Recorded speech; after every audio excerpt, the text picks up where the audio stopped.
Hello, friends, and welcome to the new edition of the podcast Mudde Pe Charcha. In this edition, we are going to discuss growth and developments in the highway sector. The ministry has achieved several milestones in this sector, while a number of projects are in progress.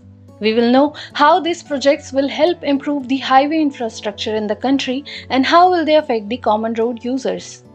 To discuss all this, we have with us Additional Secretary of Mort, Shri Amit Kumar Ghosh. First of all, sir, welcome to this podcast. Thank you so much. Sir, the first thing we would like to know about the Greenfield highways or expressways which are being constructed by the ministry under the Bharatmala Pariyojana. Please tell us how many of them are in the pipeline and how many of them will be completed in the near future. As we all know, Bharatmala Pariyojana is the umbrella program for national highway development in India. And as part of phase 1 of the program, 27 greenfield corridors are planned with an overall length of more than 9,000 kilometers.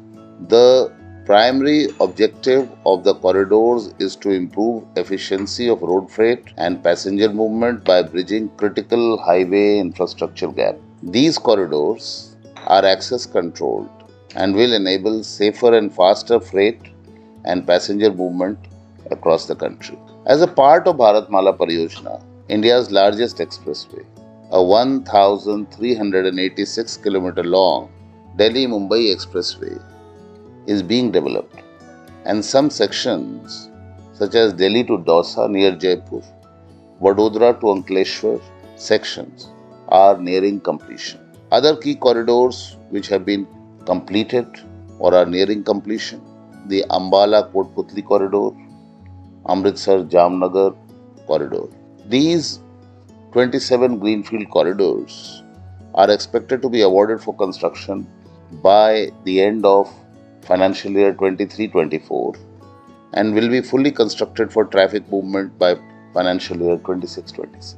So, lot of excitement about these greenfield projects. As rightly said, the excitement is indeed very high. Sir, the next thing that we would like to know is how these projects will affect the economy of the country and the ease of life of the citizens. Oh, that's a very, very relevant question. The phase 1 of Bharatmala Pariyojana, as I mentioned earlier, comprises 34,800 kilometers of national highways, which in itself is a huge number. Hence, it is expected to have several socio-economic benefits. Overall, the phase 1 of Bharatmala Pariyojana, including both greenfield and brownfield corridors. Greenfield are absolutely fresh new roads. Brownfield are where we improve the existing national highways. So the phase 1 of Bharatmala Pariyojana, as I was saying, is expected to have many benefits. Once developed, the Bharatmala National Highway Network is expected to directly serve 117 crore people. So access. And more people will be able to use national highways more quickly. They'll be able to come out of their cities, towns, villages and get on to the national highways. And the Bharatmala Pariyojana will also connect 77 aspirational districts and 94 tribal districts. One of the important outcomes will be that it will generate about 14 crore man-days of employment. Bharatmala Pariyojana, to my mind, will serve as the backbone of country's economic growth. Once Bharatmala Pariyojana is completed, national highways achieve about 70 to 80% service of the country's freight movement. So, it will be very, very important for the economy of the country. The national highway corridor being developed as a part of Bharatmala Pariyojana will also connect all major economic centers, contributing to over 90% of the nation's GDP. Now, something very interesting I am going to tell you. 110 crore liters of fuel is expected to be saved with reduced travel distance and faster speed of travel on the greenfield corridors being developed. This is in addition to monetary saving of rupees 11,000 crore, which we expect because of the reduction in CO2 emissions to the tune of 2.7 million tons. So, when carbon dioxide emission will reduce, there will be a monetary saving. Of course, it will cater to fast moving traffic and will be able to absorb the increased traffic demand in upcoming years. So, a lot of benefits. There is also great excitement about the ongoing Delhi Mumbai Expressway project. Sir, can you please let us know by when it will be ready? And rightly so. The Delhi Mumbai Expressway is going to change the way people travel between the commercial capital and the political and administrative capital of the country. So, we have made great progress on the Delhi Mumbai Expressway. Contracts have been awarded for the entire length of the corridor. After completion, the corridor will open up the hinterland in the states of Rajasthan and Madhya Pradesh, resulting in economic development of the region. The entire corridor will be open to traffic by March 2024. In fact, certain sections of the corridor will be ready by this year end, which includes, I mentioned earlier, Vadodara to Ankleshwar will be ready by October 22. Delhi to Dausa is expected to be ready by November 22. Similarly, the section from Lalsot to Kota will be ready and open to traffic by early 2023. We are planning to open the sections which get ready so that the people in those areas can start using the expressway. Apart from this, can you please tell us that what steps have been taken to ensure quality of these highway projects?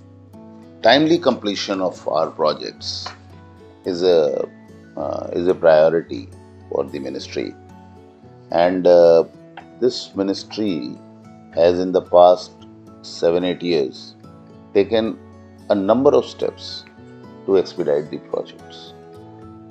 We have constructed about 13,327 kilometers of national highways, including Bharatmala Pariyojana, in the financial year 2021, and 10,457 kilometers in the financial year 21-22, which is unprecedented in the history of the country and is significantly higher than the annual highway construction in other countries. The construction of highways, we are trying to make it as efficient as possible and is being implemented at a pace that has never happened before.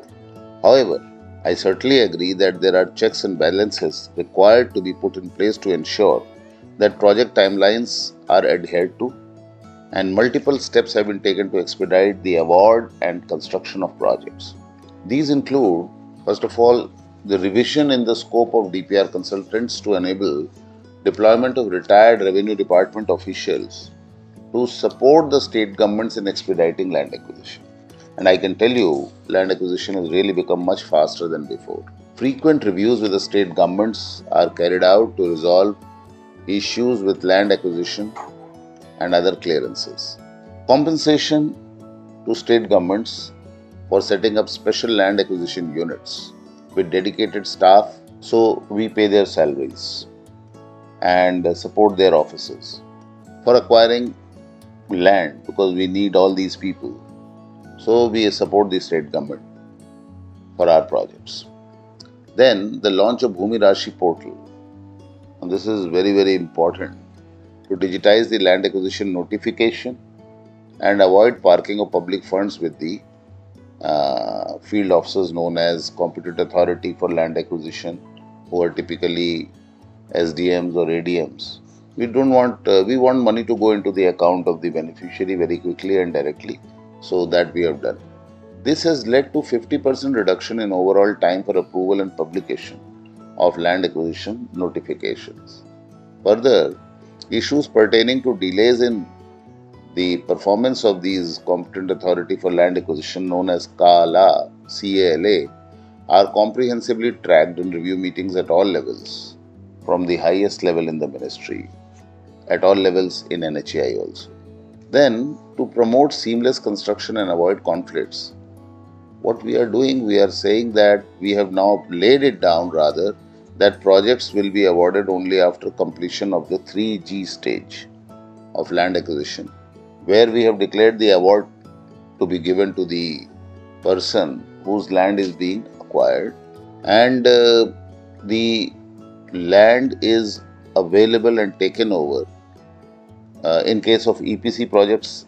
Not less than 90% land has to be there, and in case of PPP projects, public private partnership projects, at least 80% land should have been taken over, and then only construction will be started.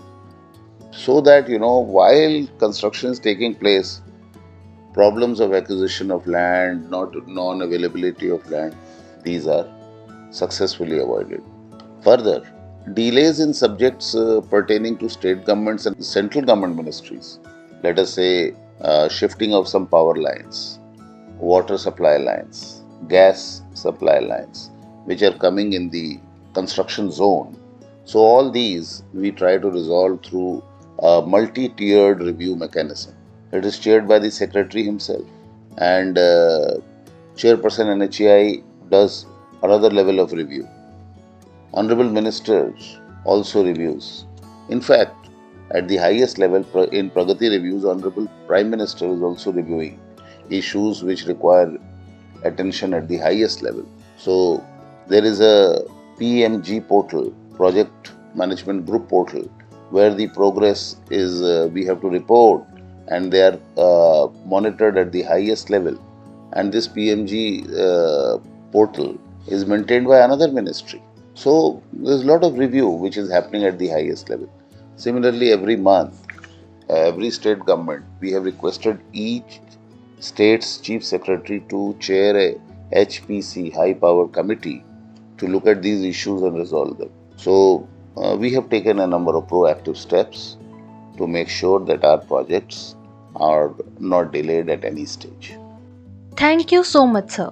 We will continue with this discussion in the second part of the podcast. Listen to the second part to know more about highway development and initiatives.